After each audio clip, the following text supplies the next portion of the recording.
आइपास यौन तथा प्रजनन स्वास्थ्य र अधिकार तथा सुरक्षित गर्भपतन सेवाको पहुँच बढाउन सन् 1973 मा स्थापित एक अन्तर्राष्ट्रिय संस्था हो।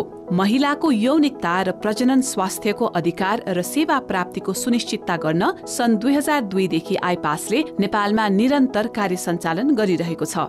त्यसका लागि उत्थानशील स्वास्थ्य सेवा प्रणाली मार्फत सुरक्षित गर्भपतन सेवा र गर्भ निरोधक साधनको सहज र सुलभ उपलब्धता, लैङ्गिक हिंसा न्यूनीकरण, जलवायु परिवर्तनको कारण यौन तथा प्रजनन स्वास्थ्यमा पर्ने असर न्यूनीकरण गर्न र महिला तथा किशोरीहरूको यौन तथा प्रजनन स्वास्थ्य र अधिकार सुदृढ गर्न काम गरिरहेको छ। आइपास नेपालले विभिन्न सरकारवाला निकायहरूको समन्वय र सहकार्यमा हालसम्म 57 जिल्ला र 7 प्रदेशमा यौन तथा प्रजनन स्वास्थ्य र अधिकार सम्बन्धी सेवा विस्तार गर्न नेपाल सरकारलाई सहयोग गरेको छ। हाल आइपास नेपालले कर्णाली र लुम्बिनी प्रदेशका 10 जिल्लाहरूमा विषयगत क्षेत्रहरूमा कार्य सञ्चालन गरिरहेको छ। विगत 14 वर्षमा 2 लाख भन्दा बढी सुरक्षित गर्भपतन सेवाग्राहीले 1000 बढी सूचीकृत स्वास्थ्य संस्थाबाट आइपास नेपालको सहयोगमा सूचना तथा सेवा पाएका छन्। त्यसै गरी 2000 बढी स्वास्थ्य कर्मीहरूले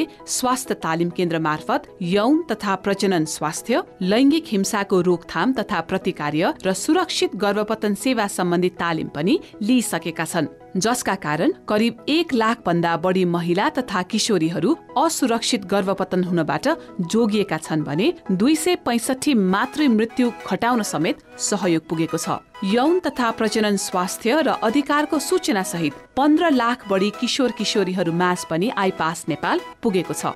हाल आइपास नेपालले दिगो यौन तथा प्रजनन स्वास्थ्य र अधिकार सम्बन्धी पारिस्थितिकीय अवधारणालाई अवलम्बन गरिरहेको छ। आइपास नेपालको रणनीतिक योजना 2023-2028 ले निर्देशित गरे अनुरूप हाल आइपास नेपालले सुरक्षित गर्भपतन सेवा र गर्भपतन पश्चातको हेरचाह, लैङ्गिक हिंसाको रोकथाम तथा प्रतिकार्य, किशोर किशोरीहरूको यौन तथा प्रजनन स्वास्थ्य र अधिकार, जलवायु परिवर्तन र उत्थानशील स्वास्थ्य प्रणाली, परिवार योजना र गर्भनिरोधको साधन सम्बन्धी सेवा, विपद प्रतिकार्य र यौन तथा प्रजनन स्वास्थ्य र अधिकार गरी 6 विषयगत क्षेत्रहरूमा तीनै तहको सरकारसँगको समन्वय र सहकार्यमा काम गरिरहेको छ।